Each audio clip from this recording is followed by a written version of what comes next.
Hello students, now we study chapter number 2 microorganisms friend and foe in class 8th subject science. The name of the chapter is microorganisms friend and foe. हम सभी जानते हैं micro organism के बारे में। सबसे पहले हम डेफिनेशन देखेंगे माइक्रो ऑर्गेनिज्म और what microorganisms are very tiny organism which cannot be seen by unaided eye or means naked eye. हम इन्हें नॉर्मली नहीं देख पाते. Some of these such as fungi that grow on bread that can be seen with a magnifying glass. जबकि कुछ एक को हम मैग्नीफाइंग ग्लास से देख सकते हैं. आपने ब्रेड के ऊपर माउल्ड फंगी देखी होगी. Others can not be seen without the help of microscope. What is why these are called microorganisms or microphone. तो आपको ये क्लियर हो गया होगा माइक्रो ऑर्गेनिज्म क्यों कहते हैं. Because they are very tiny, because they are very small, they can not be seen with a naked eye. Microorganisms are classified into 4 major groups. कौन कौन से हैं इसके 4 major groups? Bacteria, fungi, protozoa, algae. Some of this microorganism को हमने अब next page के ऊपर आप इसे इन डायग्राम्स में देख सकते हैं. देखो मैं आपको दिखाता हूँ कौन कौन से माइक्रो ऑर्गेनिज्म सबसे पहले आपको सामने दिखाई दे रहा है. Spiral bacteria, rod shape bacteria, इसके अलावा क्लोडोमोनास, स्पायरोगायरा, ये है एल्गी. प्रोटोजोआ के अंदर तो दिखा रखे अमीबा, पैरामीशियम, और आपको फंगी में ब्रेड माउल्ड दिखा रखा है, पेनिसिलियम दिखा रखा है और एस्परजिलस दिखा रखा है. तो microorganism they are classified into 4 groups. They are bacteria, fungi, protozoa and algae. इसके अलावा एक और भी होता है, दैट इज़ कॉल्ड वायरस. आप आजकल बहुत अच्छी तरह जानते होंगे व्हाट आर वायरस. एक वायरस ने आजकल काफ़ी कोहराम मचा रखा है. कोविड-19 सुना है ना सबने, कोरोना, जिसकी वजह से हम सब लोग लॉकडाउन है. Virus are also microscopic. ये भी माइक्रोस्कोपिक होते हैं. They however reproduce only inside the cell of the host organism. यानी वायरस जो होते हैं in between the living and non living things में आते हैं. वायरस को रिप्रोड्यूस करने के लिए कोई ना कोई बॉडी चाहिए, चाहे वो एनिमल की हो, चाहे वो प्लांट की हो, चाहे वो ह्यूमन बीइंग की हो. ये किसी भी they reproduce only inside the cell of the host organism which may be bacterium, plant और animal. Is that clear? Again I repeat, virus are also microscopic. They however reproduce only inside the cell of the host organism which may be bacterium, plant और animal. आपने काफ़ी इसके जो bacteria viral disease हैं इसके अंदर अपने क्या इसके सिम्टम्स होते हैं. नॉर्मली कॉमन कोल्ड है, इन्फ्लुएंजा है जिसे फ्लू के नाम से जानते हैं, एंड कुछ एक मेजर भी है जैसे पोलियो, चिकन पॉक्स. ये ऑलरेडी हमारे देश से हट चुके हैं. पोलियो आपको मालूम होगा, अमिताभ बच्चन इसका ऐड करा करता था, 2 बूंद जिंदगी की. चिकन पॉक्स है, ये ऑलरेडी अब कंट्री से जा चुके हैं, लेकिन थोड़ा बहुत कहीं ना कहीं असर हो सकता है. Disease like dysentery and malaria are cause by protozoa. कुछ बीमारियां हैं जैसे मलेरिया है, डाइसेंट्री है, they are cause by protozoa. Whereas typhoid and tuberculosis are bacterial disease. तो बैक्टीरियल डिजीज़ के 2 एग्जांपल आपको बताए गए, टाइफाइड एंड ट्यूबरकुलोसिस. और प्रोटोजोआ के कौन से? डाइसेंट्री और मलेरिया. डाइसेंट्री यानी पेचिश के नाम से भी हम जानते हैं. मलेरिया बुखार है जिसमें शिवरिंग ज़्यादा होती है. ओके, चलिए अब आगे देखते हैं. अपने डायग्राम्स इसके देख लिए हैं. तो मैंने आपको बताया था 4 कैटेगरीज़ हैं, बैक्टीरिया, फंगी, एल्गी और इसके साथ साथ बैक्टीरिया, प्रोटोजोआ. इसके अलावा एक वायरस भी है. ये हमेशा हॉस्ट इसको रिप्रोड्यूस करने के लिए किसी भी हॉस्ट एनिमल, प्लांट और ह्यूमन बीइंग के सेल की ज़रूरत होती है, अदरवाइज़ ये ग्रो नहीं कर सकता. अगर ये मेज पे पड़ा हुआ है, टेबल पे पड़ा हुआ है, किसी और नॉन लिविंग सरफेस पे, तो ये रिप्रोड्यूस नहीं कर सकता. थोड़े समय के बाद ये अपने आप मर जाता है. इसके रिप्रोडक्शन के लिए कोई ना कोई ह्यूमन बीइंग, कोई ना कोई एनिमल, कोई ना कोई प्लांट ये होना चाहिए, ये ज़रूरी है.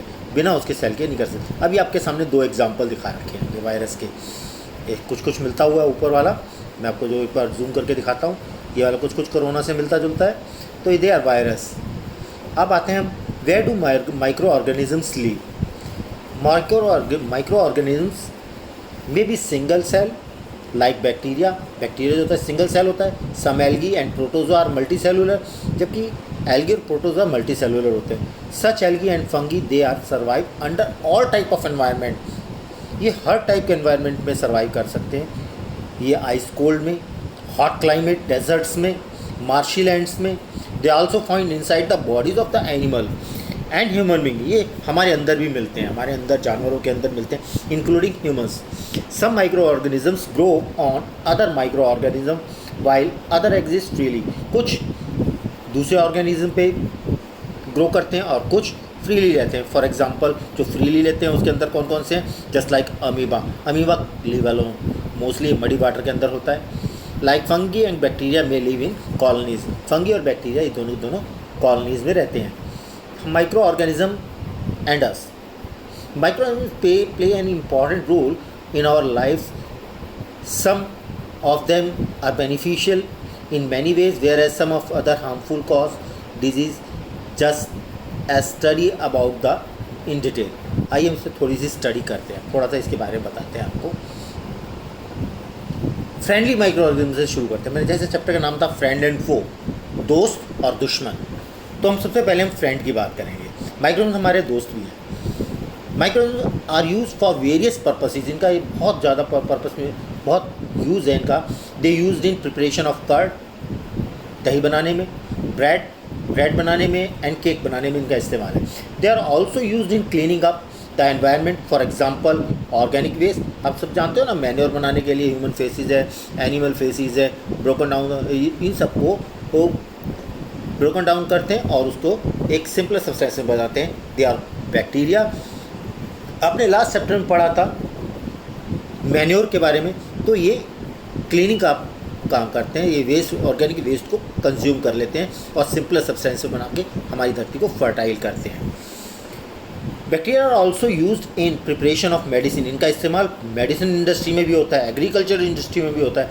And they also increase the soil fertility by nitrogen fixation. Last chapter में पढ़ा था ना हमने nitrogen fixation, rhizobium symbiotic relationship पढ़ी थी। तो आपको मालूम है ना, जो राइजोबियम है वो लेग्यूम्स की रूट्स में रहता है और एटमॉस्फेरिक नाइट्रोजन को नाइट्रेट में यानी कि सॉल्युबल नाइट्रेट में कन्वर्ट करता है, that given to the tree. And और पौधों को नाइट्रोजन की ज़रूरत होती है, जबकि नाइट्रोजन डायरेक्ट पौधे नहीं ले सकते। एयर के अंदर 78% नाइट्रोजन होती है, लेकिन वो कंज्यूम नहीं कर सकते, वो सिर्फ सॉल्युबल स्टेट में उसे कंज्यूम कर सकते हैं। अब देखिए making of curd and bread और कर्ड बनाने में बैक्टीरिया का यूज़ होता है। आप सभी जानते हो ना उसका नाम क्या है lactobacillus. Okay, curd contains several microorganism of this bacterium name as lactobacillus promotes the formation of curd, यानी लैक्टोबैसिलस ही दूध को दही में कन्वर्ट करता है।